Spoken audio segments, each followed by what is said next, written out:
Oke, kita ingat kembali di pertemuan yang pertama dan kedua bahwa kriptografi di bagian blok diagram Cipers akan dibagi menjadi dua, klasikal dan modern.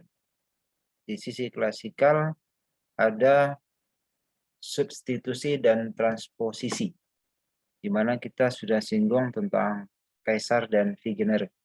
Kemudian di sisi transpose itu ada keyless dan key yang tidak kita terlalu dalamin. Kemudian di sisi modern Cipers itu ada simetrik dan asimetrik. Pekan ketiga kita singgung simetrik, di mana di situ ada beberapa macam yang terdiri dari block Cipers dan stream Cipers. Ada AS dash 3 dash. Kemudian di stream Cipers ada juga RC4. Kemudian di week keempat ini kita menyinggung tentang asimetrik, yang nanti kita akan melihat RSA. Nah, kita akan mulai dari pengantar-pengantar dan kemudian teknik-teknik yang akan digunakan, lalu kemudian kita terapkan pada algoritma RSA. Ini slide yang saya kira ada di LMS, yang tambahan nanti akan saya share di WA Group. Ya, kita ingat di pengantar bahwa asimetrik ini berbeda dengan simetrik. Kunci di sisi enkripsi dengan di sisi dekripsinya itu berbeda. Di enkripsi dia akan menggunakan public key, di dekripsi dia akan menggunakan private key. Ingat ilustrasi Alice dan Bob yang kita singgung di pertemuan-pertemuan sebelumnya. Kemudian teknik-tekniknya memerlukan dasar matematik, yaitu teori bilangan dan inverse modulo. Kemudian nanti kita singgung algoritma dan contoh perhitungan RSA. 3 hal ini yang akan kita bahas di pertemuan keempat hari ini. Ini adalah pendahuluan. Saya kira bisa mudah untuk dibaca saja ya. 1970-an akhir ada sistem kriptografi dengan simetrik. Kemudian selalu ada kekurangan dan kelebihannya. Sisi kekurangannya adalah bagaimana mengirimkan kuncinya. Sedangkan untuk mengirimkan kuncinya itu harus melewati public network. Nah, bagaimana cara menjaga kerahasiaan? Maka harus mengirimkan pada saluran yang lain yang lebih dianggap aman. Maka idenya muncul bagaimana membuat kunci yang asimetrik pada tahun 1976. Oleh ilmuwan yang pertama mengusulkannya adalah D.V. Hellman, ilmuwan dari Stanford University di IEEE. Judul makalahnya New Direction in Cryptography. Masih usulan, belum ditemukan algoritma kunci asimetriknya. Ini orangnya. Lalu kemudian pengantar dari asimetrik ini sama seperti di awal-awal kita singgung. Si Alice sebagai pengirim, si Bob sebagai penerima. Alice akan mengirimkan sebuah plain text. Tentu dia harus mengenkripsinya karena mereka sepakat menggunakan cryptosystem. Maka Alice akan mengenkripsinya dengan public key. Public key dari si Bob. Lalu kemudian hasil yang sudah menjadi ciphertext dikirimkan kepada Bob, dan Bob harus mendekripsinya untuk menghasilkan plain text yang bisa dibaca menggunakan private key untuk membongkarnya. Jadi berbeda antara private key dan public key. Lalu kemudian ada juga yang kedua adalah public key-nya itu didapatkan dari database. Semua public key berada pada suatu database. Nah, kalau yang pertama tadi Bob yang mengirimkan. Kalau yang kedua ini berada di public database. Maka kemudian Alice melakukan enkripsi plain text menggunakan public key dari Bob. Lalu kemudian Bob membukanya dengan private key-nya. Ini adalah gambarannya. Ini kita lihat sumber plain text dari Alice, kemudian kita simbolkan saja M, dan nanti si Bob harus menerima kembali dengan message M itu sendiri. Lalu M ini akan dienkripsi sesuai notasi simbol yang kita sering singgung, dikunci dengan sebuah kunci E ya. Lalu kemudian menghasilkan ciphertext. Cipher ini yang akan dikirimkan. Lalu kemudian didekripsi menggunakan kunci yang lain. Ini harusnya kunci D ya. Kunci D. Lalu kemudian menghasilkan M. M inilah yang akan diterima oleh Bob. Ya. Ini adalah ilustrasinya. Lalu kemudian kita lihat keuntungan dan kerugiannya dari kriptografi kunci publik. Keuntungannya tidak diperlukan pengiriman kunci rahasia. Jumlah kunci dapat ditekan. Kerugiannya ukuran kunci lebih besar daripada kunci yang algoritma simetrik. Ya. Kemudian ini harus betul-betul dibuktikan aman. Nah, sekarang kita coba lihat beberapa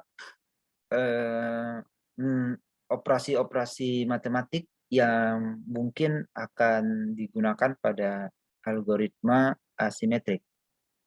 Sama seperti sebelum kita menyinggung tentang algoritma dari AES-DES, itu ada beberapa perhitungan, teknik perhitungan yang kita singgung seperti shift register, kemudian permutasi ekspansi, permutasi kompresi, dan sebagainya. Nah, di sini kita juga akan menyinggung beberapa tekniknya. Yang pertama adalah pemfaktoran. Tentu teman-teman sudah tahu dan sudah pernah belajar ini. Misalkan N adalah 10, maka faktornya adalah faktor pembaginya bisa 2, bisa 5. Kemudian 60 bisa 2, bisa 2, bisa 3, bisa 5. Oke. Dan semakin besar N, maka nanti semakin sulit melakukan pemfaktoran. Butuh waktu. Ini akan kita gunakan pada RSA. Yang kedua, ada logaritma diskrit. Ya, logaritma diskrit. Misalkan A pangkat X sama dengan B. B-nya adalah modulo N. Ya. Temukan X-nya berapa. Ya. Contoh misalkan 3 pangkat X sama dengan 15. Modulo 17. Maka X sama dengan 6. Coba dibantu Mbak Fatimah, berapa 3 pangkat 6? Berapa 3 pangkat 6?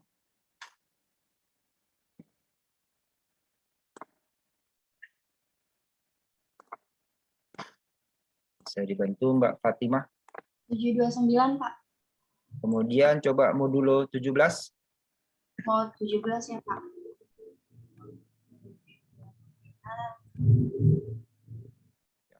Ini adalah 6, kemudian ini 3. Kemudian kita di Excel akan mudah sekali melakukan hitung-hitungan ini. Saya kira teman-teman nanti harus biasakan menggunakan Excel. 729 ya, 729. Lalu kemudian kita mod 17. Berapa mod 17? 15, Pak. 15, Pak. 15 hasil hitungannya Mbak Fatimah. Bagaimana caranya? Caranya di Excel mudah.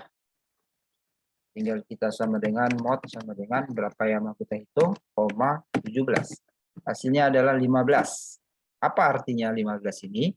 Adalah sisa bagi. Sisa bagi. Misalkan kita melakukan perhitungan, ini tadi adalah mod 17 ya, mod 17. 729, jika kita bagi 17, itu akan bernilai 42,88. Jika 42-nya kita ambil bilangan bulatnya, kita kalikan dengan 17, maka hasilnya adalah 714. Ya. 714 ini selisihnya dengan 729 adalah 15. Ya. Ini adalah hasil dari modulonya, ya, sisa bagi. Ingat kembali operasi matematiknya. Jadi ini adalah sisa bagi, bukan hasil bagi, sisa bagi. Di Excel mudah sekali teman-teman lakukan dengan mod berapa nilai yang mau di modulo, kemudian koma modulo yang mau digunakan. Modulo 17, maka hasilnya adalah 15. Ini tolong diperkuat karena ini akan banyak digunakan pada perhitungan-perhitungan berikutnya. Oke. Kemudian ini tentang dasar modulo. Dasar modulo. Oke.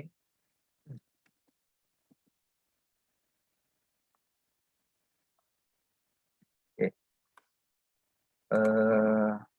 Kemudian kita lanjutkan lagi.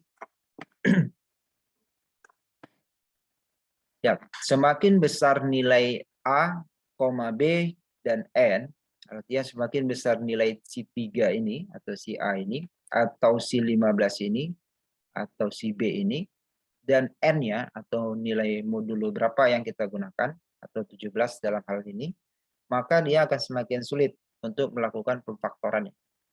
Butuh waktu. Dan nanti algoritma yang menggunakan prinsip ini adalah algoritma yang berikutnya, Elgamal dan DSA. Oke. Kemudian nanti juga akan muncul pertanyaan bagaimana jika mencari nilai X-nya itu sendiri. Ya, kebalikannya. Lalu kita lihat yang lain lagi, one way function. Ya, one way function ini jika diberikan sebuah variabel X, maka mudah untuk menghitung fungsi dari X. Mudah fungsi dari X. Tetapi jika diberikan sebuah fungsi X, maka lebih sulit untuk menghitung nilai variabelnya. Function. Kemudian trapdoor, jika diberikan nilai X, variabel X, maka mudah untuk menghitung fungsi X.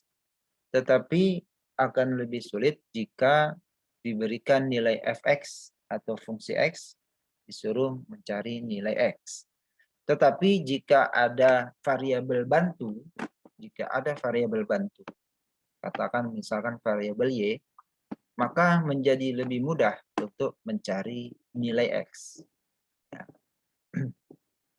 Ini trapdoor. Kemudian ini hanya secara teori saja ya. Sejak tahun 1976, sama seperti slide di awal tadi, algoritma asimetrik kriptografi diusulkan. Banyak macam-macamnya. Kemudian 3 algoritma yang bekerja dengan baik adalah RSA, Elgamal, dan Rabin. Kemudian semua algoritma ini bersifat slow, ya, lambat. Kemudian enkripsi dan dekripsi data lebih lambat daripada algoritma simetrik. Nanti kita lihat di akhir. Kemudian kita lihat lagi beberapa teori-teori yang akan digunakan. Operasi modulo. Tadi juga sudah disinggung ya. A mod N sama dengan R. Disebut question nanti. Kemudian ada remainder. Lalu A mod N sama dengan R ini bisa juga kita notasikan dengan A sama dengan Q kali N. Q-nya inilah question-nya. Ditambah sebuah R, remainder. Jadi ingat tadi mod ini adalah sisa bagi. Contoh misalkan 7 mod 3. Itu sama dengan 1. Kenapa? Karena 3 kali berapa? Biar dia 7. 3 kali 2. 3 kali 2 dia bisa genap. maka untuk menghasilkan 7, dia kurang 1. Sisa baginya adalah 1. Ini secara konsep.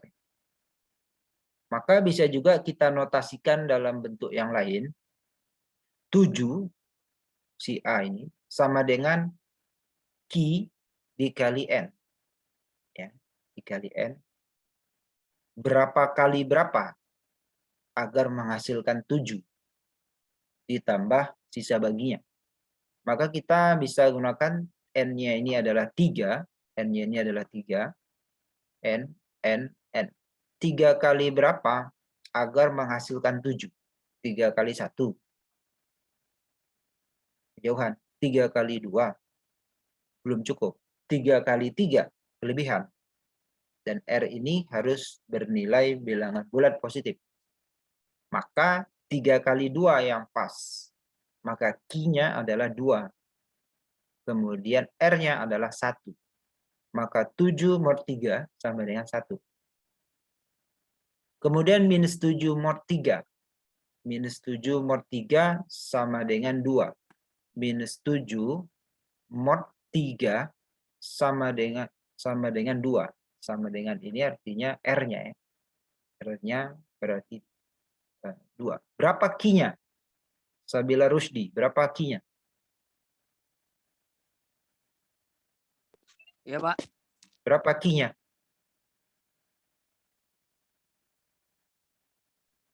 Bentar, Pak. Nunggu apa? Dihitung atau nunggu apa?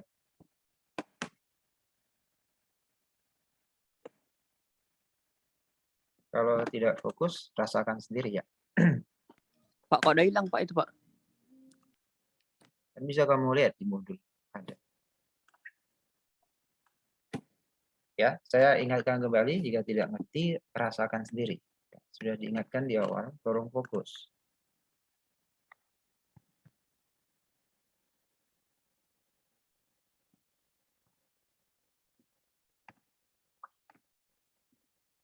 Bukan untuk saya ya, tapi untuk kalian. Ya. Minus 7 mod 3 sama dengan 2. Minus 7 mod 3 sama dengan 2. Berapa Q-nya? Berapa Q-nya? 7 sama dengan Q dikali 2 ditambah dikali 3 ditambah 2. Berapa Q?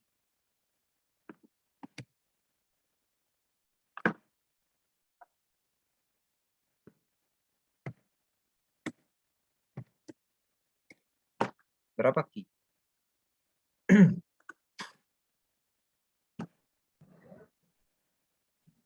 Sama sekali. Anak S1 semester 4, semester 6. Gitu nih. Berapa Q-nya? Nggak bisa. Yang lain bisa dibantu? Berapa Q?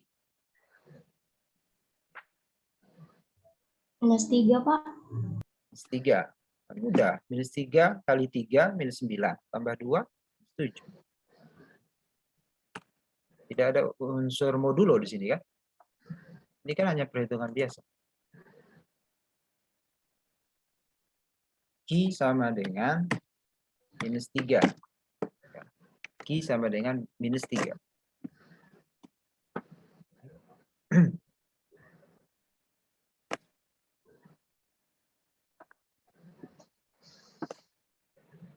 Saya simpan barangkali perlu.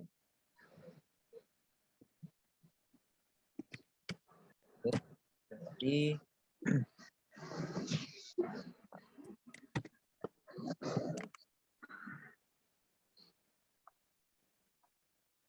oke.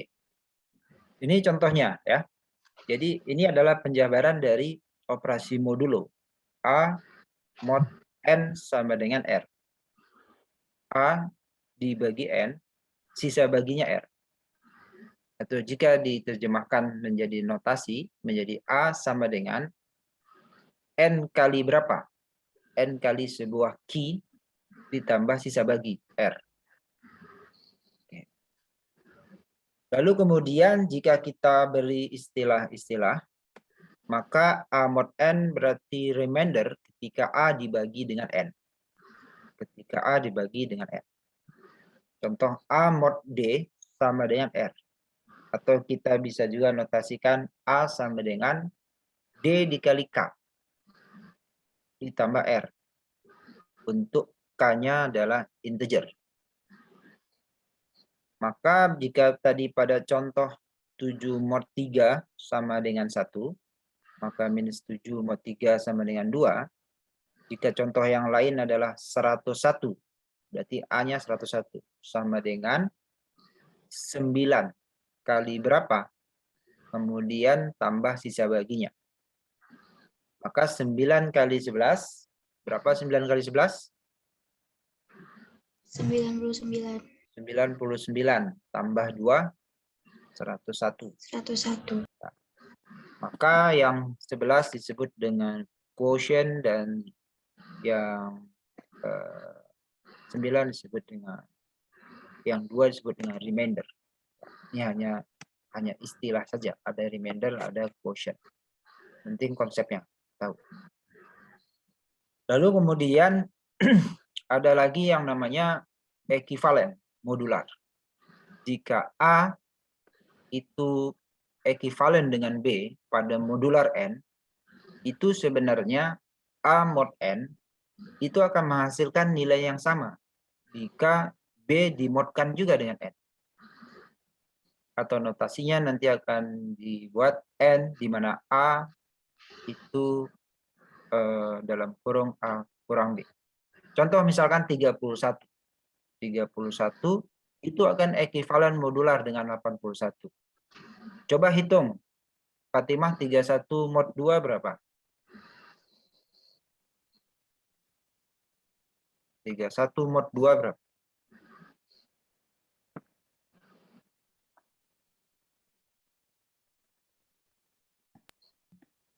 31 mod 21, Pak. Oke. Tinggal kita beginikan saja. Ya. Atau jika angkanya hanya angka-angka kecil seperti itu, mudah ya, mod 2. Mod 2 berarti 31 ini, bayangkan dia bisa dibagi 2, tidak. Oh bisa 15, tapi dia 30. Kalau kita ambil nilai 15, 15 kali 2, 30, kurang 1. Maka sisa baginya itu adalah 1. Ya. Tanpa menghitung-hitung. Kita hitung di benak kita saja. Lalu kemudian coba Salsa Raisa. 81 mod 2 berapa? 81 mod 2 berapa?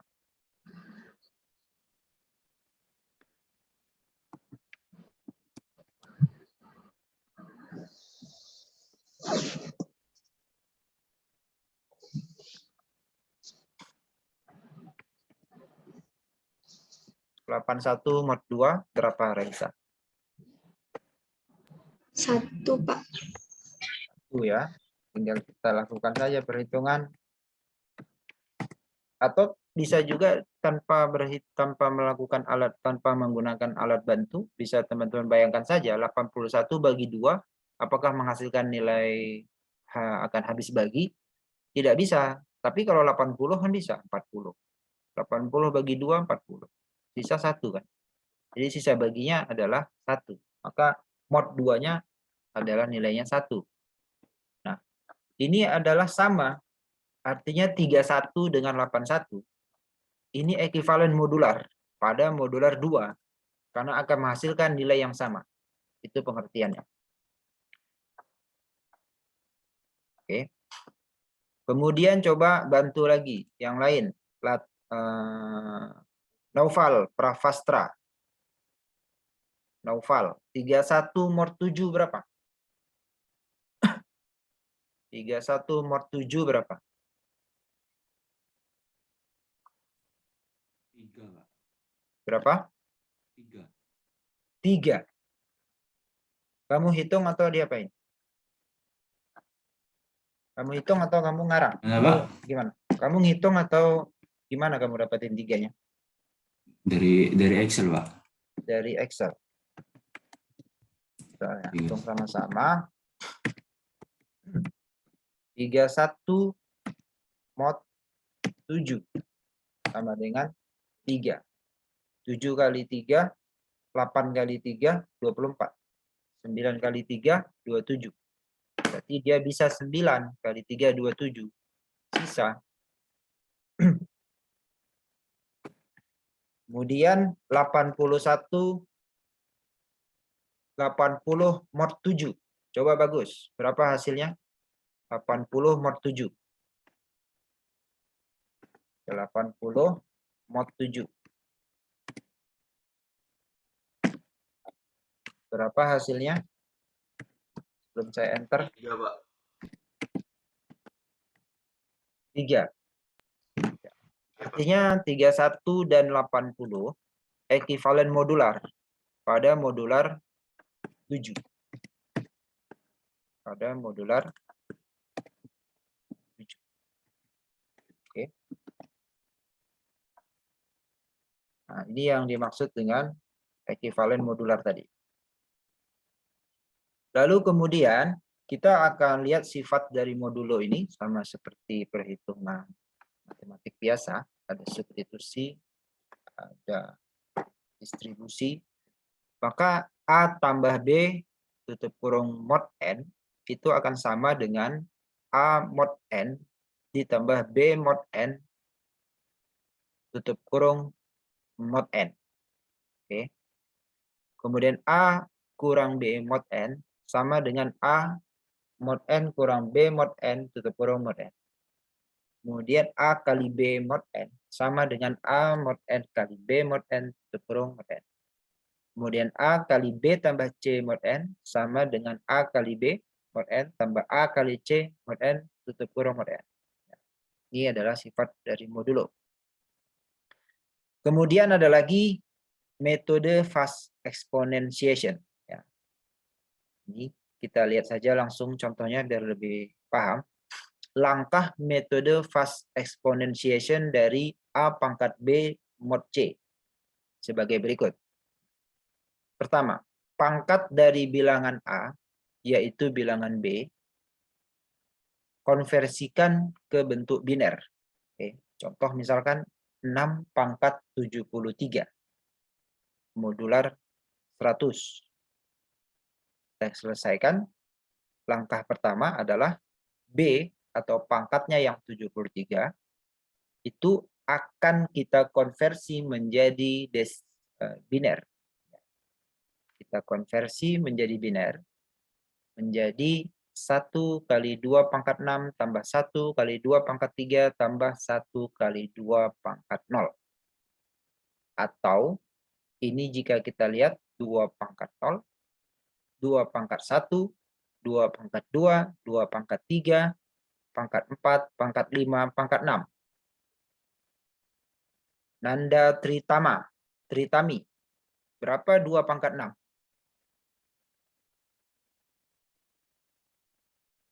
Nanda Tritami. Berapa 2 pangkat 6?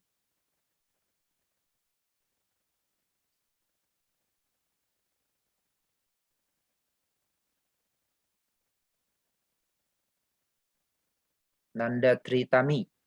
Ya Pak, 64. Kamu fokus kan?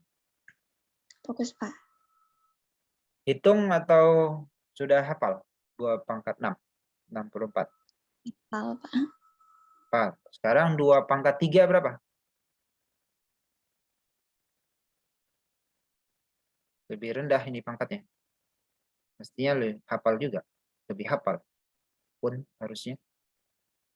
Berapa 2 pangkat 3? 8 Pak. 2 pangkat 0?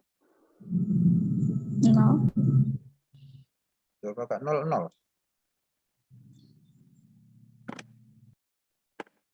2 pangkat 0, 0. 1. Berarti Kalau kita lihat 73. 1 kali 2 pangkat 6. 1 kali 2 pangkat 3. 1 kali 2 pangkat 0. 2 pangkat 6 tadi berapa? 64. Tambah 8. Tambah 1. Berapa hasilnya, Nanda?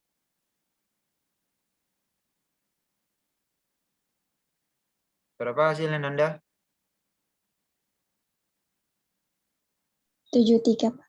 73. Buka cam aja kalau bisa ya. Ngapain ngumpet di balik layar? Kan kita sedang melakukan interaksi belajar mengajar. Baik. Saya kira operator seluler juga udah bagus-bagus signalnya. Saya kerja di operator seluler.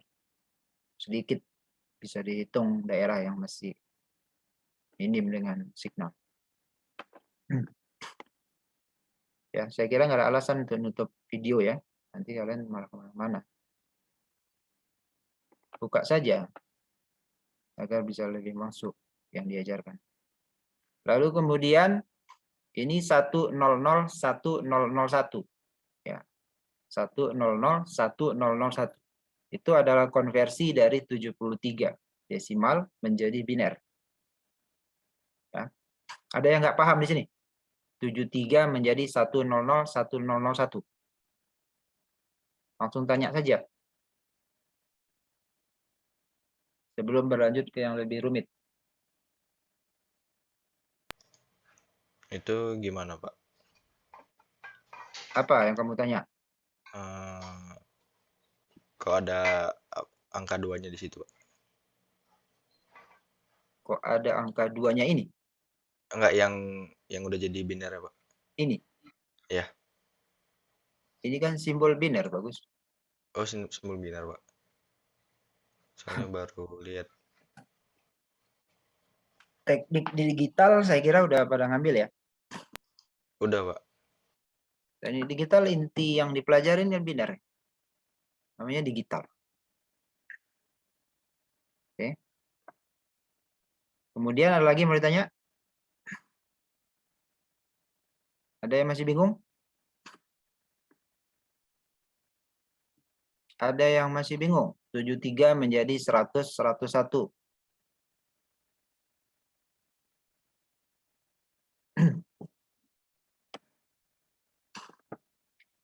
Tidak ada. Enggak ada, Pak, kalau saya. Kenapa ini 0? Kenapa digit ke 5, 2 pangkat 5 dan 2 pangkat 4-nya 0? Kenapa bagus?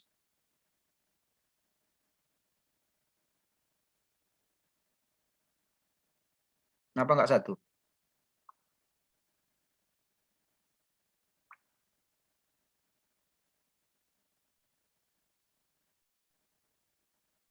Yang lain ada yang bisa bantu jawab? Yang saya persilahkan tidak bertanya. Silakan. 2 pangkat 5 kenapa nilainya 0? 2 pangkat 4. Pak izin menjawab. Ya, Izin siapa? menjawab, Buka kameranya. Nama saya Mulia Widya Putranti. Itu nggak ada pangkat 5-nya karena di binernya juga nggak ada, jadi kayak nggak ada pangkat 5-nya di sini. Kalau kan di sini 73. 73 itu 2 pangkat 6, 2 pangkat 3 sama 2 pangkat 0. Jadinya nggak ada 2 pangkat 5-nya, makanya nilainya 0 gitu, Pak. Kalau misalnya di daratan si binernya itu daratan yang 8 oktet itu kan. Ya, lanjut. Gimana? Kedengeran nggak Pak suara saya? Kedengeran, kedengeran. Sudah? Sudah. Ya, seperti yang dijelaskan Mulia Widya tadi. Ya, kita nggak perlu nilai 2 pangkat 5. 2 pangkat 4 kita nggak perlu. Karena kita untuk mencapai nilai desimal 73 dengan 64 ditambah 8 ditambah 1. Jadi selain itu berarti binernya tidak kita gunakan. Bobotnya tidak kita gunakan. Makanya kita bikin 0. Jadi 2 pangkat 6 kali 1 karena ini 2 pangkat 6. 2 pangkat 5 tidak ditulis di sini karena akan bernilai 0 juga. 0 kali 2 pangkat 5. 0 kali 2 pangkat 4. Baru kemudian 1. 1 kali 2 pangkat 3. Baru 0 kali 2 pangkat 2. Baru kemudian kalau ini dijabarkan lagi 0 kali 2 pangkat 1. Tidak kita gunakan karena akan bernilai 0 juga. 1 kali 2 pangkat 0. Nah, ini akan bernilai 73 desimal. Dah. Kemudian kita lihat kembali langkah kedua. Hitung nilai A 2 pangkat N. Artinya si B ini sudah berupa biner. Mod C. Modular C. Di mana N sama dengan 0, 1, dan seterusnya. Sesuai dengan bobot biner yang kita gunakan untuk mengkonversi nilai desimal tadi. Oke, kita hitung. Modular pertanyaannya adalah modular 100. Maka kita hitung semua. Ini 6 bit. 6 pangkat 2 pangkat 0. Ya. Berarti 6 pangkat 2 pangkat 0. Sama dengan 2 pangkat 0, 1. 6 pangkat 1, 6. Oke. Kemudian bit yang kedua. 6 pangkat 2 pangkat 1. Berarti 6 pangkat 2. Sama dengan 36. Kemudian bit yang ketiga. 2 pangkat 2. 2 pangkat 2. 6 pangkat 2 pangkat 2. Atau 36 pangkat 2. Kenapa 96? Ada yang tahu? Kenapa 96? 36 kuadrat.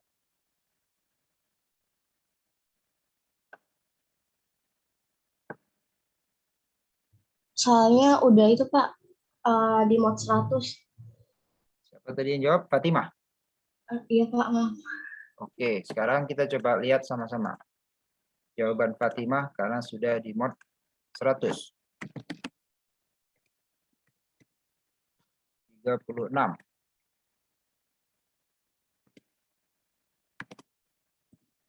36 kuadrat. Bernilai 1296. Mod 100 sama dengan benar kata Fatimah karena dia adalah hasil modular 100. Karena tadi kita singgung, kita menghitung semua dimodularkan. 96. Lalu kemudian bit yang keempat. 6 pangkat 2 pangkat 3. 6 pangkat 8. Coba bantu sekarang Muhammad Rian Fadilah. 6 pangkat 8 berapa? 6 pangkat 8 hasilnya berapa?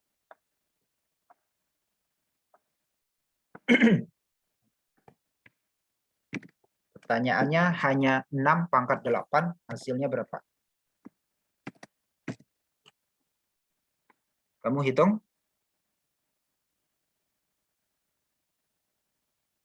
Muhammad Rian Fadilah. Ya, Pak. Berapa hasil yang kamu hitung 6 pangkat 8? Sebelum saya enter nih. 16. Berapa? 16 juta. Sebut saja angka persisnya. Kita kan tidak sedang belajar 16. ekonomi ini. 16,79,616. Ya. Kamu sebut angkanya karena kita sedang belajar teknik di sini. Oh ya, 1 juta, 16 juta, 1.679.616. Ya. Ini adalah hasil dari 6 pangkat 8. Matematik, eksak hasilnya. Ya. Lalu kemudian coba kamu hitung modular 100-nya berapa?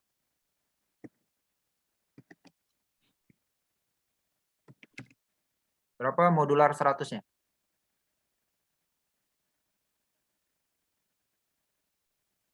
Sebelum saya enter nih.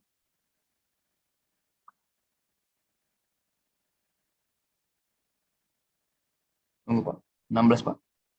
16. 16 ya. Ini kenapa hasilnya 16.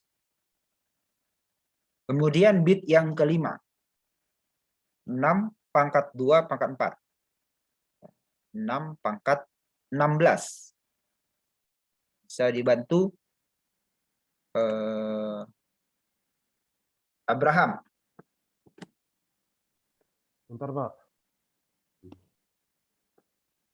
6 pangkat 16.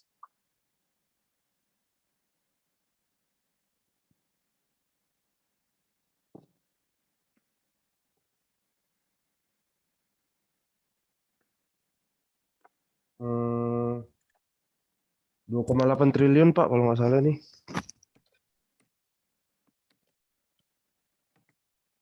Halo, Pak.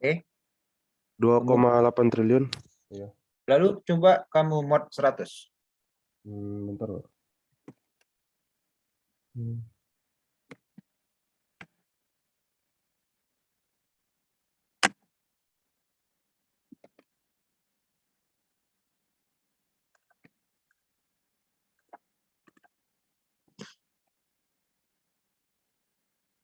Berapa hasilnya? Bentar, Pak. Ini gimana caranya?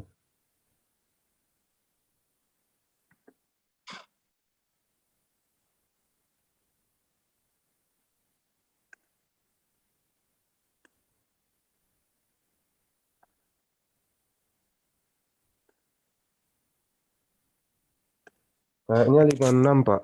Kalau dari hitungannya. 56 lah, bukan kayaknya. 56. Iya. Ya, itu hasilnya 56 ya.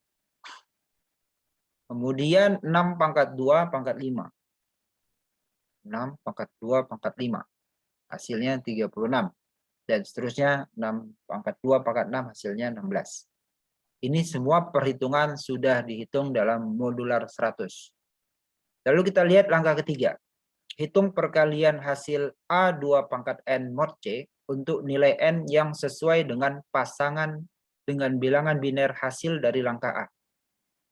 Kita lihat 6 pangkat 73. Tidak semua kita ambil.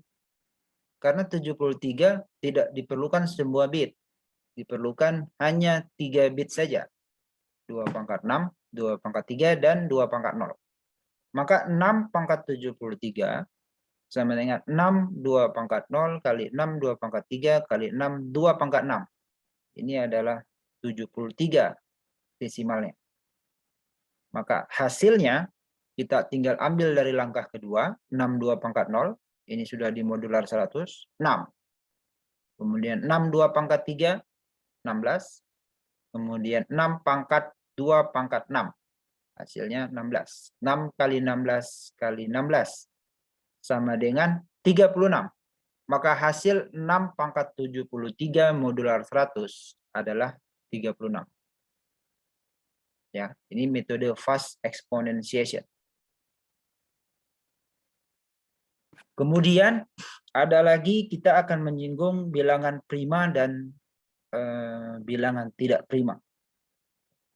Definisinya integer n lebih dari 1 disebut dengan bilangan prima jika dia hasil baginya akan bisa dibagi dengan 1 atau diri dia sendiri. Bilangan prima, definisi bilangan prima. Selebihnya nanti selain itu kan kita sebut composite number. Contoh bilangan prima ya mudah. 2, 3, 5, 7, 11, 13, 17. Selain itu ya, misalkan 4, 6, 25, 900 dan seterusnya. Bilangan prima dan bukan bilangan prima. Kemudian ada lagi bilangan relatif prima. Bilangan relatif prima ya. Kita akan menghitung nanti the greatest common divisor, pembagi besar bersama, pembagi besar bersama. Ya, apa maksudnya? Kita lihat contoh misalkan seperti berikut. Misalkan 24. 24. Faktor pembaginya adalah 1, 2, 3, 4, 6, 8, 12, 24. Kenapa? Karena dia akan bisa dibagi dengan angka-angka ini. 24 bagi 8, 3. 24 bagi 12, 2. Ya, ini adalah faktor pembagi dari 24. Lalu kemudian 36. Faktor pembaginya adalah 1, 2, 3, 4, 6, 8, 9, 12, 18, 36. Kenapa? Karena 36 akan bisa dibagi 6, bisa dibagi 8, bisa dibagi 9, dan seterusnya. Ini adalah faktor pembaginya.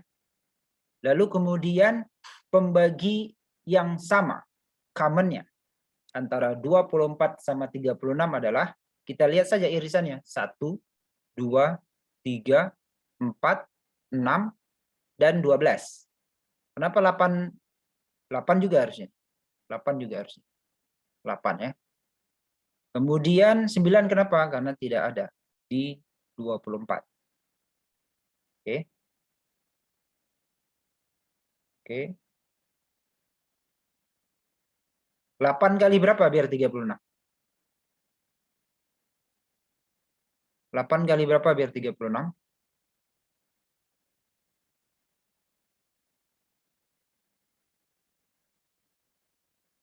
Rafli Kamil. Rafli Kamil.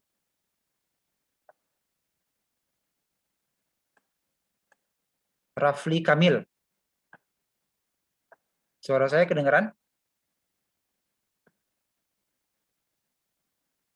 Apakah suara saya kedengaran? Kedengeran, Pak. Rafli Kamil, ada orangnya?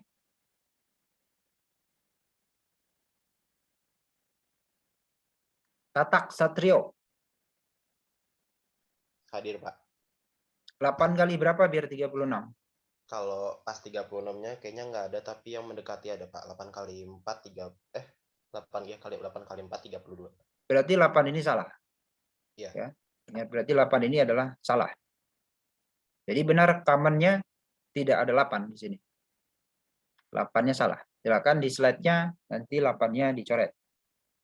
Tidak ada nilai pembagi 36 itu bernilai 8. Maka common-nya benar 1, 2, 3, 4, 6, 12. Maka GCD-nya greatest, ya. Terbesarnya dari common ini adalah 12. Maka GCD 24,36 adalah 12. Atau kalau nanti notasinya di dalam singkatan bahasa Indonesia, PBB. Dalam kurung, buka kurung, 24,36 tutup kurung sama dengan 12. Pembagi terbesar bersama. Oke. Ini akan kita gunakan nanti. Lalu kemudian ada lagi yang namanya inverse modulo. Inverse modulo. Ya. Contoh misalkan 4 kali X ekuivalen dengan 1. Ya. Pada mod 7. Pada mod 7. Berapa X-nya? Kita bisa gunakan pendekatannya 4X sama dengan 7K tambah 1. Dari mana ini? Dari prinsip modulo yang tadi di awal kita singgung.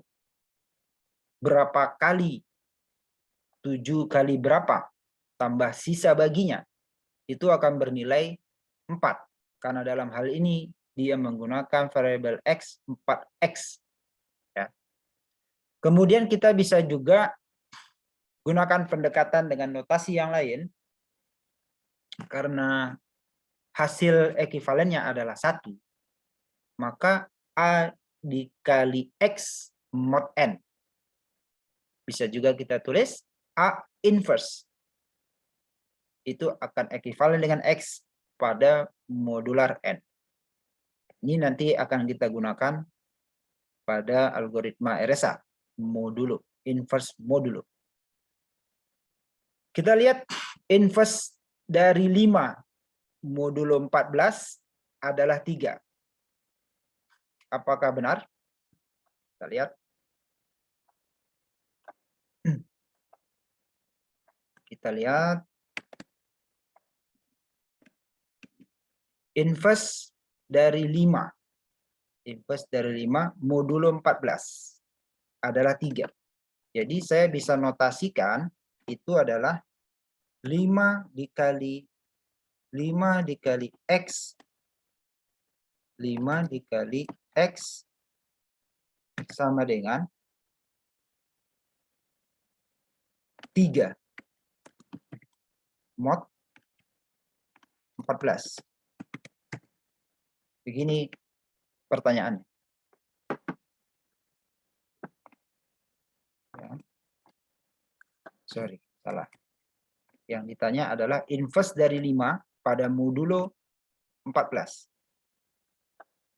Oke. X sampai dengan 1. Berapa X? Itu yang ditanya. Nah, sekarang kita tanpa menghitung-hitung dengan pengertian yang sudah kita pahami di benak tadi, ini modulo 14. Kalau 14 dimod dengan 14. Kalau ada angka 14, ada angka 14,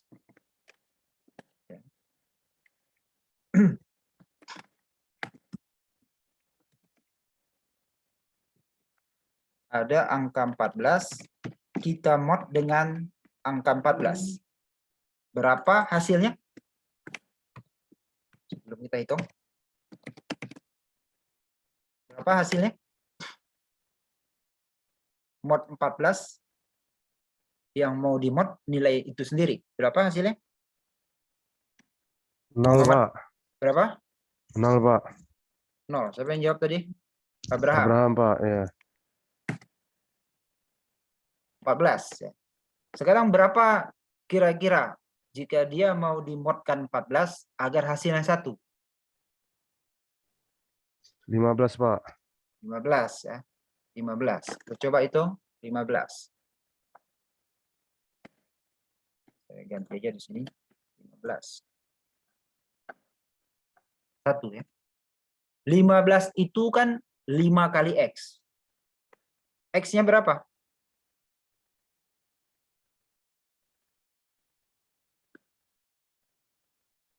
ini kan dinotasi 5 kali X ini. Berarti X-nya berapa? 3, Pak. Ya kan? Itu yang disebut tadi jawabannya. Inverse dari 5 pada mod 14 adalah 3. Inverse dari 5 pada modulo 14 adalah 3. 5 kali berapa agar dia di modulo 14 hasilnya 1? Ya, karena inverse ini adalah jika ekivalen dengan 1. Jadi jika ada pertanyaan begini, 5 kali berapa agar dia jika di modulo 14 bernilai 1? Oke. Sekarang jika 2, dibilang no inverse modulo 14. Karena apa? Ada yang bisa membantu jawab?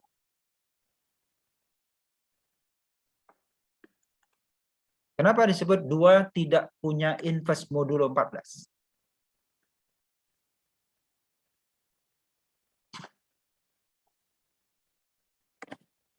Saya ulangin ya. Inverse dari 5 pada modulo 14 adalah 3. Kita sudah hitung tadi. Pengertiannya adalah 5 kali berapa agar jika dia di modulo 14, sisa baginya 1. Sisa baginya 1. Maka kita isi 5 kali 3, Pak. Karena apa? Karena 5 kali 3 adalah 15. 15 di mod 14, sisa baginya 1.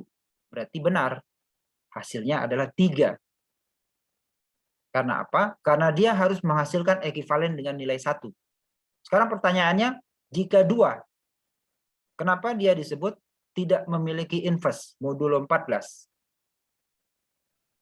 Izin menjawab, Pak. Boleh Anas buka kamera? Karena kalau dikali berapapun tidak ada sisanya, Pak. Karena sisa baginya tidak akan bernilai 1, benar ya?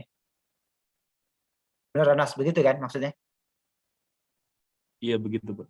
Karena konsepnya pada inverse modulo, dia harus bernilai ekivalen 1.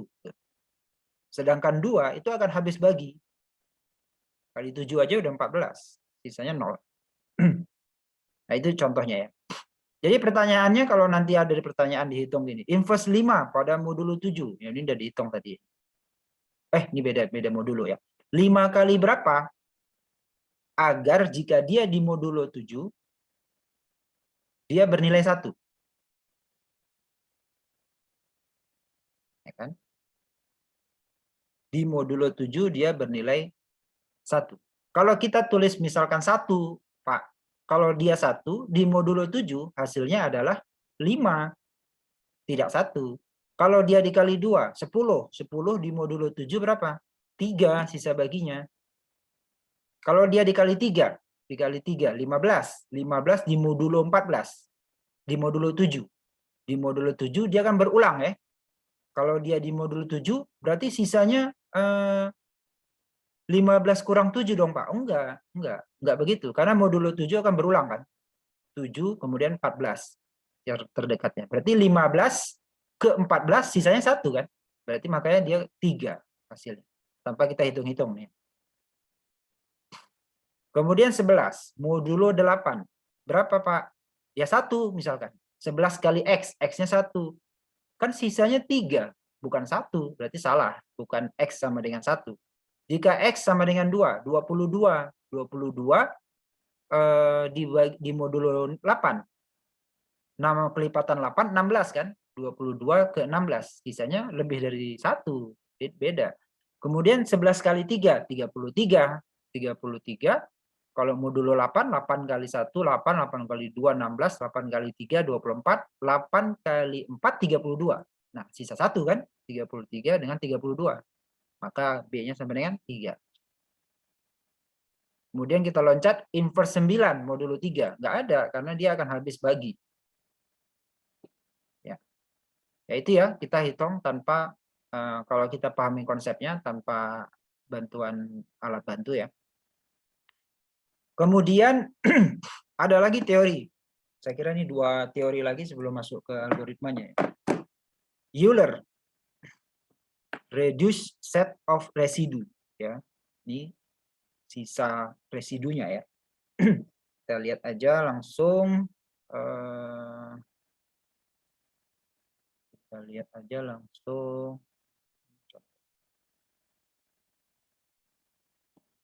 atau kita langsung loncat saja ke sini. Biar nanti kalau ada yang bertanya, kita balik lagi ke awal. Kita loncat ke sini. Ya. Jika ada pertanyaan pada GCD, ingat GCD berarti pembagi bersama tadi. Pada A, N, ini ada 2 variabelnya. Sama dengan 1. Ya. Sama dengan 1. Berarti pembagi bersama ini tadi, ini GCD-nya 1 nih. Berarti setelah dia di GCD kan antara 2 bilangan ini, hasilnya 1 gitu. Yang samanya 1. Yang the greatest common-nya 1. Ya, kalau ini kan the greatest common-nya 12 ya. Ini jika dia nanti ada sebuah bilangan A, N, the greatest common-nya itu 1. The greatest common-nya 1. Itu yang dimaksud dengan ini tadi. If GCD A, N sama dengan 1. Ya. Kemudian A dikali X, mod N itu sama dengan B. A dikali X, mod N sama dengan B. Menggunakan Euler, kita akan menyelesaikan permasalahan ini. X sama dengan B dikali A pangkat Pn kurang 1. Mod N. Ya. Pn ini tadi adalah yang Euler ini tadi. Ya. Yang Euler ini tadi. Kita langsung loncat saja agar teman-teman bisa langsung studi kasus biar nanti mudah memahami ini. Ya. Pn kurang 1. Kemudian ada lagi yang kedua, menggunakan Euclid algorithm. X sama dengan B dikali inverse A. Nah, ingat ini tadi kita sudah bahas inverse A mod N. Mod N. Ya. Contoh misalkan 3X mod 5 sama dengan 4. Berapa X? Oke. Kita hitung.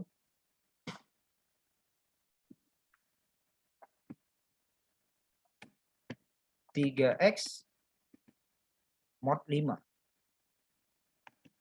sama dengan 4.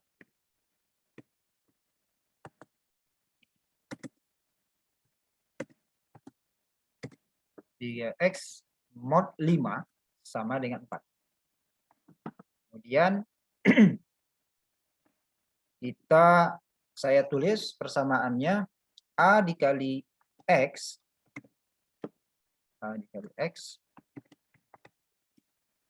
mod N sama dengan B. A dikali X sama dengan A dikali X mod N sama dengan B. Kemudian saya tulis Euler. Oke. Terus saya tulis rumusnya ya. Nanti langsung kita hitung saja. Berarti A adalah 3. X yang dicari, N sama dengan 5, B sama dengan 4. Jika kita menggunakan Euler, yang mau dicari adalah X berapa. Jika kita menggunakan Euler, B dikali A, pangkat Pn kurang 1. B, ini saya jabarkan saja, berarti A sama dengan 3. B sama dengan 4.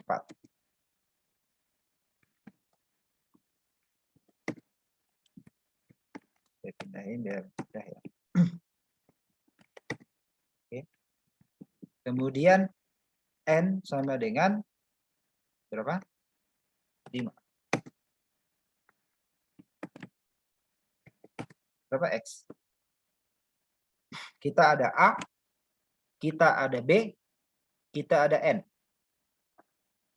Ya. Kita menggunakan Euler sama dengan rumusnya B dikali A. Saja ya kalau enggak. B dikali A dipangkat Pn kurang 1.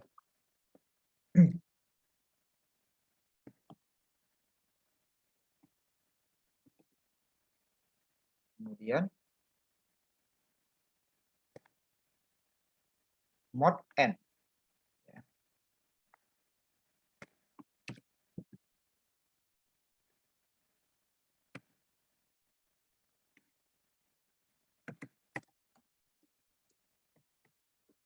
Ini ya.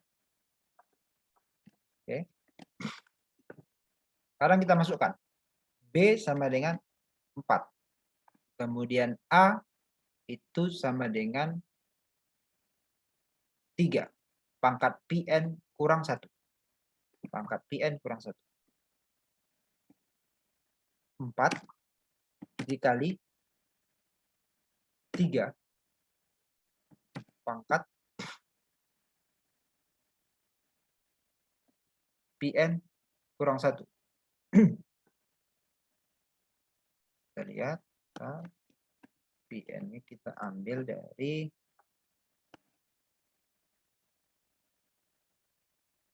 Pn kurang 1 ini kita ambil dari N kurang 1 kurang 1. Ya.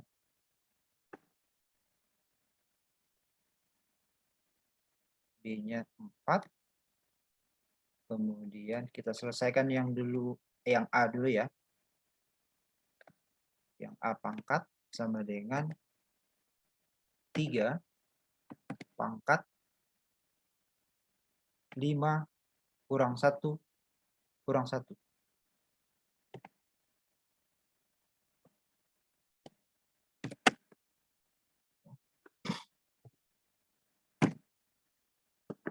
Oke. Ini adalah A pangkat. Kemudian B dikali A pangkat sama dengan 4 dikali 27, 108. Lalu ini kita mod N.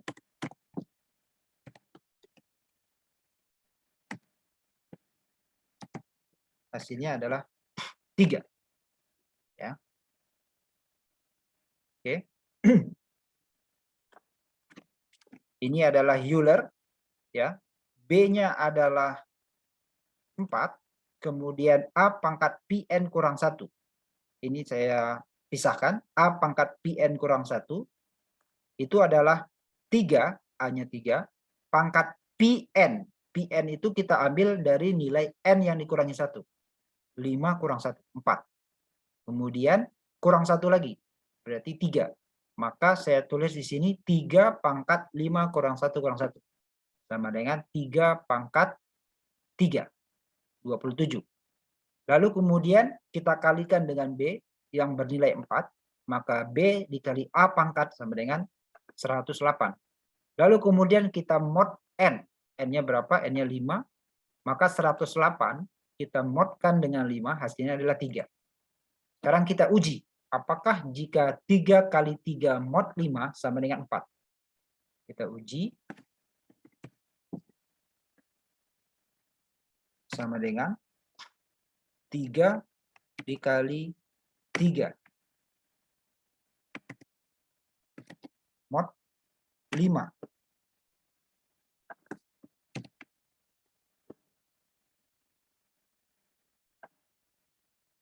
Bisa langsung ya. 3 kali 3. 3 dikali 3. Kemudian ini mod 5 sama dengan 4. Ya, hasilnya terbukti benar. Jadi X adalah 3.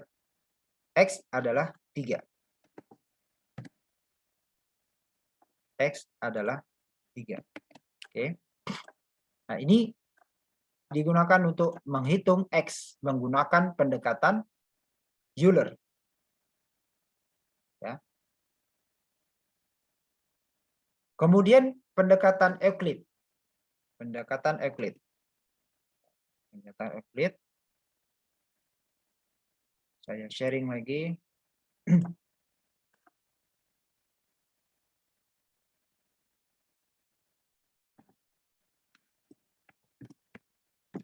Kita tulis rumusnya B dikali A inverse mod N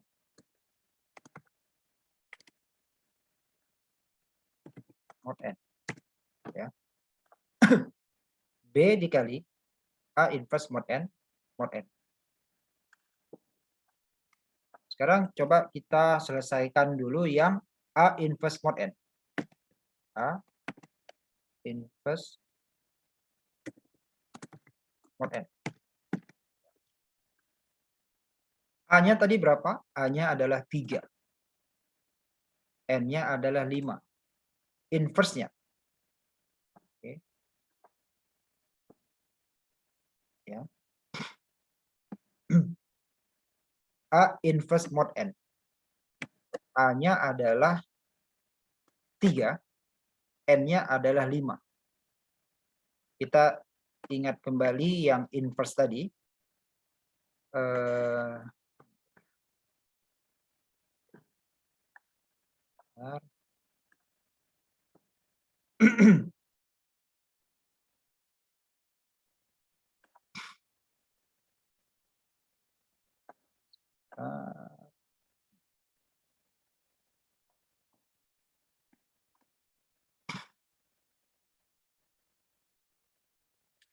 A-nya adalah 3, N-nya adalah 5. Berapa dia A kali berapa jika dia di mod N akan bernilai 1.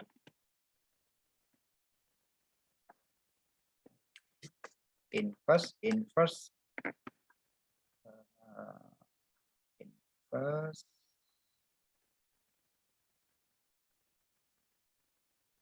Nah, ini ya. Ini ya. Kita akan gunakan yang ini tadi ya. Berapa kali 5 kali berapa agar jika dia di modulo 14 bernilai 1. Tadi jawabannya adalah 3. Nah, ini kita akan gunakan pada ini tadi. A-nya 3, N-nya adalah 5. 3 kali berapa agar jika dia di mod 5 bernilai 1? Berapa, Fatimah? 2, Pak. 2 ya, 2. Oke. 2 kan? Berarti kita balik lagi ke sini. Ini sama dengan 2. Oke. Kemudian yang B-nya B dikali A pangkat. Jadi seperti itu ya. A pangkat. Berarti sama dengan B-nya adalah 4. 4 dikali 2 sama dengan 8. Lalu kemudian kita mod N kan. Kita mod N yang terakhir, yang di luar. Maka ini adalah mod 8,5 sama dengan 3 ya. Sama dengan 3. Tidak perlu kita uji ya, karena 3 kita sudah uji tadi akan menghasilkan nilai 4. Ya. Artinya nilainya benar. Hasilnya sudah sesuai. Oke. Kita kembali lagi ke sini. Nah, ini menggunakan rumus Euler dan Euclid. Dan teman-teman ingat tadi di awal saya katakan teknik-teknik ini akan kita gunakan. Makanya di awal saya betul-betul tekankan dan pastikan jika ada yang bingung tanya. Ini kita gunakan di sini. Tidak berhenti di sini. Ini pun nanti akan kita gunakan pada RSA-nya. Ya. Silakan dilatih sendiri ini. Kemudian kita masuk ke outline yang ketiga, algoritma dan contoh perhitungan RSA. Ya, apa ini goalnya ini? Cerita kita bahas matematika yang rumit ini, apa goalnya? Goalnya adalah kita terapkan pada algoritma dan perhitungan dari RSA yang asimetrik. Yang asimetrik ya. Ini bisa dibaca sejarahnya kenapa disebut RSA. Adalah 3 pendirinya, Ron Rivers, Adi Samir, dan Leonard Lehman. Kayak nama Indonesia ya, Adi Samir. Nah, sekarang kita ini bisa teman-teman simak baca ya, kita langsung contoh perhitungan aja. Ini adalah step by step-nya ya. Step by step-nya. Kita contohkan langsung saja. Nah, kita nanti akan dihadapkan pada pilih 2 angka prima. Ya. Yang dimaksud dengan ini. Select P and Q. P and Q adalah keduanya bilangan prima, di mana P tidak sama dengan Q. Lalu kemudian nanti ada langkahnya hitung N sama dengan P kali Q. Kemudian hitung Pn yang sama dengan P kurang 1 kali Q kurang 1. Baru select integer E, di mana GCD-nya, greatest common divisornya, dari Pn, E. Ya, bayangkan dari Pn, E. Angka 2 angka yang mau kita cari common greatest-nya adalah Pn, E. Yang akan bernilai 1. Ingat, tadi kan kita udah bahas contoh soal GCD yang rumus Euler tadi. Di mana E itu lebih besar dari 1. Tetapi lebih kecil dari nilai Pn-nya. Lalu kemudian kita menghitung D. Apa dan bagaimana cara menghitung D? Kita ambil inverse dari E-nya. Inverse dari si E yang sudah kita dapatkan. Baru mod dari Pn. Ya, teman-teman lihat bahwa teknik-teknik tadi sudah kelihatan ini diterapkan di sini kan. Lalu kemudian kita akan mendapatkan public key atau PU. Itu adalah E,N. Ya. Jadi teman-teman udah dapatkan ujung cerita dari awal kita tadi bahas. Kita ujungnya mendapatkan public key PU. Dia ada 2 angka, E,N. Lalu kemudian kita dapatkan private key atau PR sama dengan D,N. Jadi D dan N akan menjadi private key. Ini adalah step by step dari RSA. Ya. Kita coba loncat langsung ke contoh dari perhitungan ini. Select 2 prime numbers. Ya, kita pilih Yang penting tidak sama. Ya. Tidak ada ketentuan, tapi syaratnya adalah keduanya adalah bilangan prima dan dia tidak sama. P dan Q tidak sama. Contoh kita ambil 17 dan 11. 17 dan 11.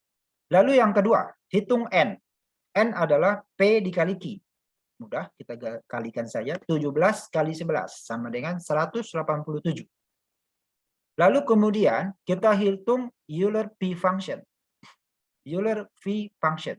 Kita hitung Pn sama dengan dalam buka kurung P kurang 1 dikali Q kurang 1. Sama dengan P kurang 1, 17 kurang 1, 16, 11 kurang 1, 10. 16 kali 10 sama dengan 160. Mudah. Kemudian kita pilih E. Kita select E. Di mana dia adalah relatif prima. Nah, ini dia yang tadi kita udah singgung. Bilangan relatif prima. Untuk Pn sama dengan 160. Dan kurang dari nilai 160. Oke. Kita pilih E sama dengan 7. Kita pilih E sama dengan 7. Kita ingat kembali relatif prima. Tadi kita sudah singgung bilangan relatif prima. Ya, nah, ini relatif prima adalah ketika common greater-nya itu sama dengan 1. Ya. Greatest common divisornya itu sama dengan 1. Itu bilangan relatif prima.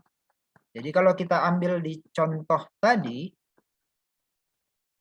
di contoh ini tadi, ya, bilangan relatif prima dari Pn 160 dan kemudian yang kurang dari Pn, ya, yang kurang dari Pn berarti 160, berapa nih maunya, ya, berapa nih? Kita pilih 7, ya, kita pilih 7. Yang penting syaratnya memenuhi. Select integer E, di mana GCD Pn, E. Jadi kita pilih E-nya berapa nih maunya? Pn-nya kan 160.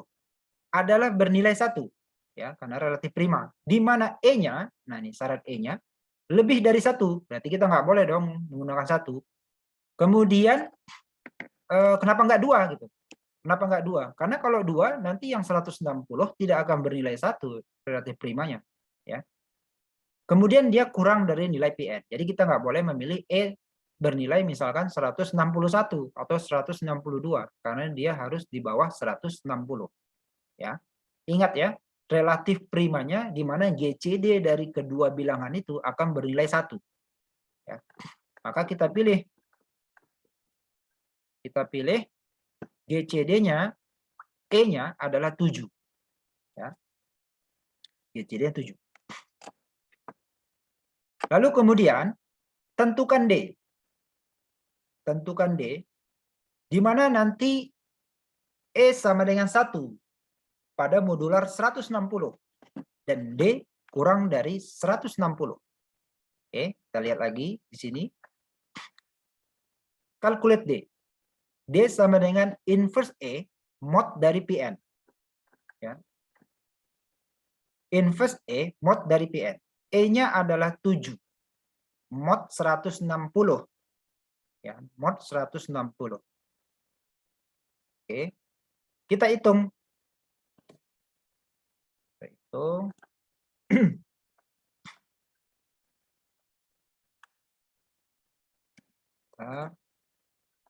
Kita hitung lagi.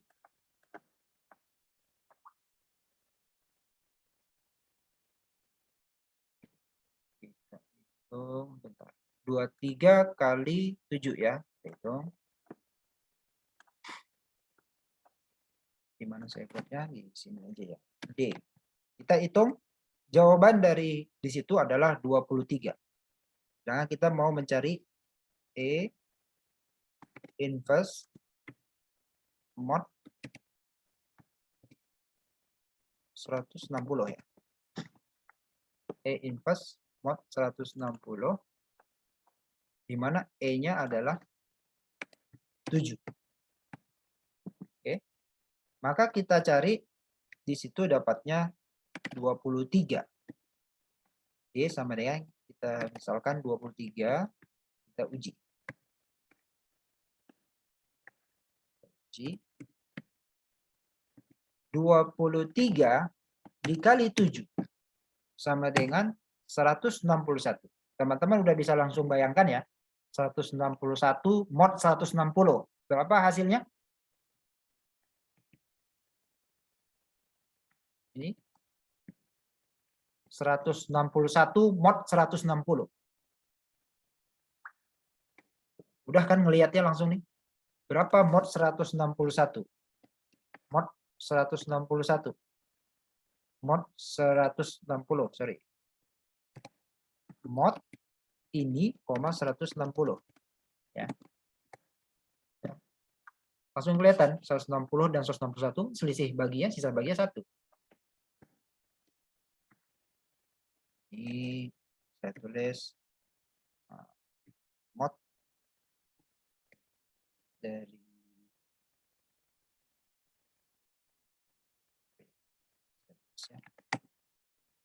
D dikali E. Kemudian ini mod dari D dikali E mod 160. Jadi mod ini 160. Berarti 23 bisa kita gunakan. Bagaimana cara mendapat 23? Bisa dengan cara yang tadi, Euler atau Euclid, ya, untuk menghitung inverse. Ingat yang tadi kita sudah hitung-hitung gimana cara mencari inverse, ya. Nah, didapatkan 23. Oke.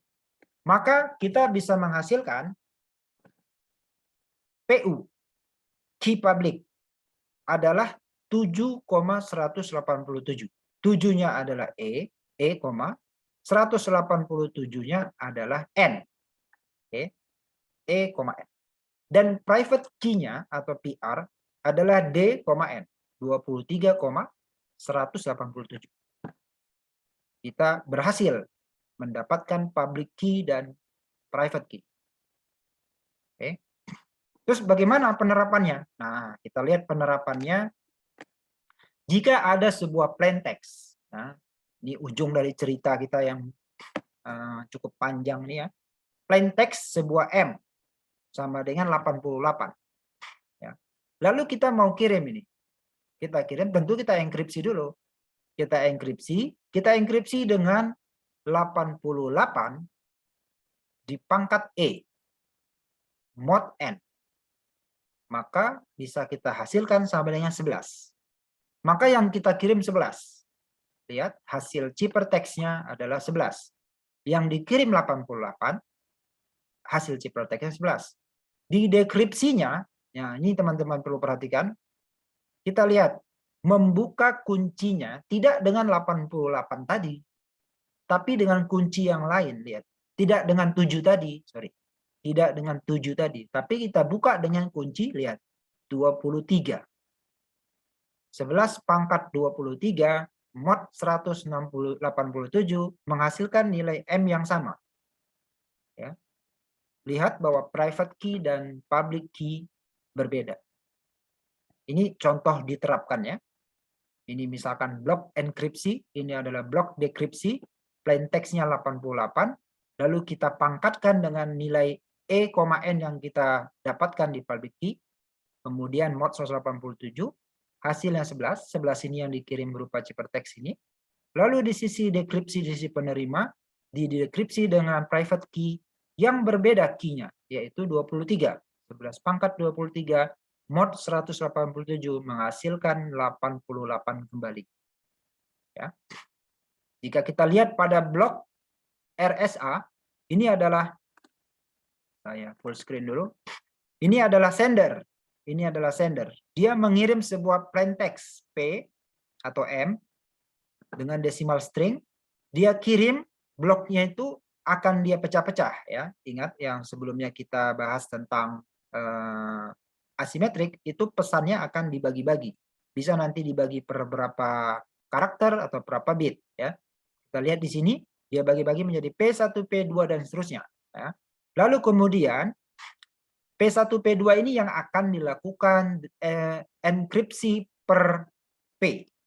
Kita lihat di sini C1 akan dienkripsi sama dengan P1 ya. Di P1 ini adalah pecahan dari pesannya dia. Contoh yang tadi M sama dengan 88.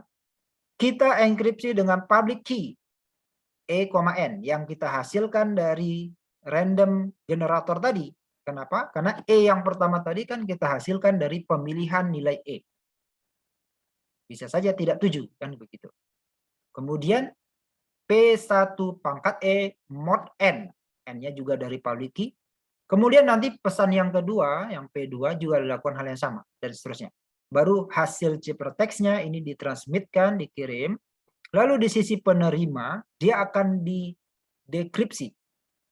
Menghasilkan kembali nilai P1 dengan cara C1, nilai yang tadi dikirim, yang sudah berupa cipher, pangkat D. Nah, D ini adalah menggunakan private key yang tadi kita hitung, D,N.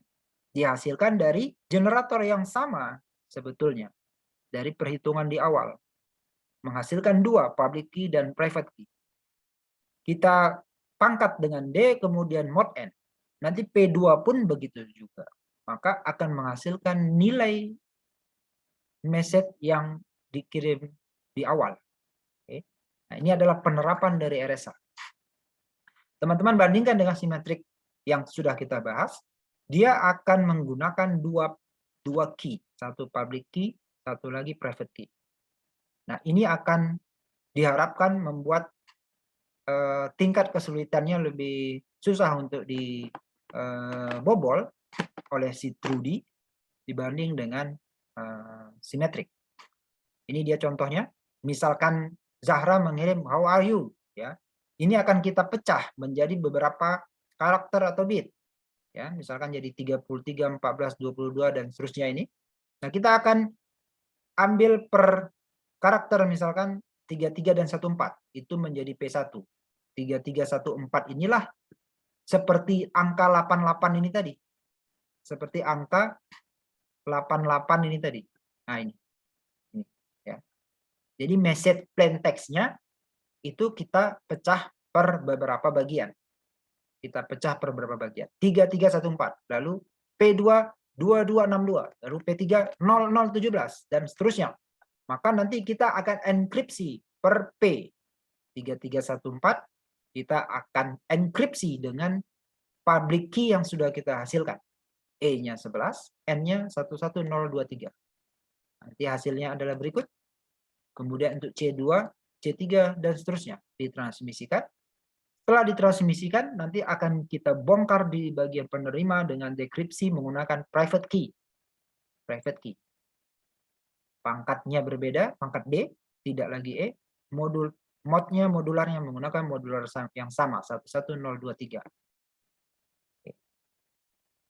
Oke, nah ini adalah RSA. Sampai sini ada yang mau bertanya atau didiskusikan? Silahkan.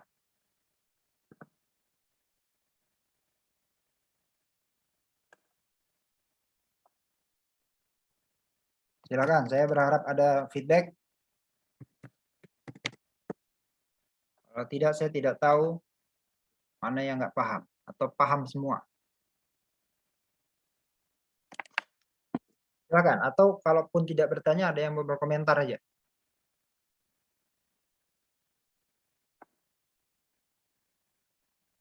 Pak, izin bertanya, Pak. Muhammad Anas, ya, open cam ya.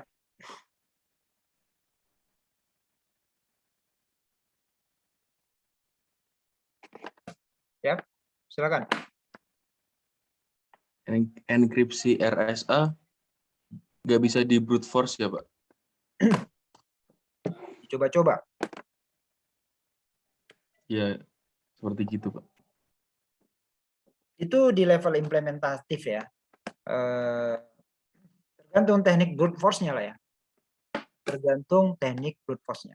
Kita tidak atau belum belajar teknik pembobolan ya.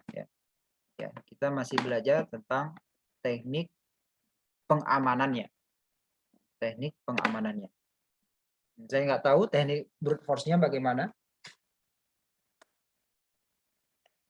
Yang pasti teknik pengamanannya adalah sampai beberapa step seperti itu. Itu Mas Anas. Dari teknik pengamanannya ada yang mau kamu tanyakan? Wajahnya terlihat maunya, nggak kelihatan, rambutnya saja kelihatan. Nah, gitu kan, kenal dia. Dari teknik pengamanannya ada yang kamu mau tanyakan? Sejauh ini saya lihat sih aman-aman aja, Pak. Oh, paham berarti. Lumayan, Pak. Oke. Yang lain silakan. Saya kira dari awal tadi. Terima kasih ya Pak atas jawabannya, Pak. Oh ya, Anas. Ya, saya kira kita belum sampai kepada teknik pembobolannya, tapi kita masih membangun kerangka berpikir bagaimana mengamankan karakter yang awalnya hanya 88 tadi. Ya. Ya, tadi karakter teks, tapi kita kirim kita konversi dalam bentuk angka, apakah nanti itu bit, apakah nanti desimal. Yang pasti dia berupa angka 88 tadi, bagaimana mengamankannya pada proses pengiriman di jaringan komputer atau jaringan telekomunikasi. Salah satu kriptografi yang digunakan adalah yang asimetrik. Berbeda antara kunci di sisi pengirim dengan di sisi penerima. Proses pembangkitan public key dan private key-nya mengharuskan kita melakukan berapa kali pengolahan angka-angka. Ada yang kita kalikan, ada yang kita pilih inverse-nya, ada yang kita pilih greatest common divisor-nya, lalu kemudian menghasilkan sebuah angka untuk private dan public key. Ya. Pahamin tekniknya, lalu kemudian pahami algoritma RSA-nya, lalu pahamin penerapannya pada algoritma tersebut. Satu lagi, silakan, ada yang mau bertanya?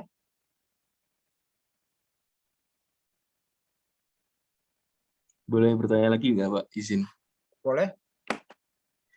Kalau misal suatu plain text di-encrypt 2 kali, jadi kalau mau decrypt harus 2 kali juga ya, Pak? Oh, Misal iya. ada plain text di-encrypt SHA-256, di-encrypt lagi RSA gitu. Dengan jadi kalau mau enkripsi decrypt yang harus sama. 2 kali juga ya, Pak? Dengan enkripsi yang sama. Enkripsinya beda, Pak. Yang pertama SHA-256, habis itu RSA gitu. Oh iya, harus dekripsi sesuai dengan pasangannya. Oh, nggak bisa sekali dekripsi gitu ya, Pak? Nggak bisa. Itu yang pertama, kamu gunakan asimetrik atau simetrik? Kalau SHA-256, simetrik, Pak. Maksudnya simetrik. Berarti kamu enkripsi dengan simetrik, berarti si penerima harus punya kunci yang sama. Lalu kemudian kamu enkripsi dengan asimetrik. Dia gunakan public key. Berarti kamu gunakan hybrid ini ceritanya. Kamu gunakan hybrid. Di pertemuan 3 kita singgung, nanti ada juga teknik kriptografi yang menggunakan hybrid. Ada simetriknya, ada asimetriknya. Maka dia harus menggunakan dekripsi dari 2 proses tersebut. Itu Mas Anas. Siapa? Terima kasih, Pak. Sudah paham. Oke, ada satu lagi yang lain selain Mas Anas?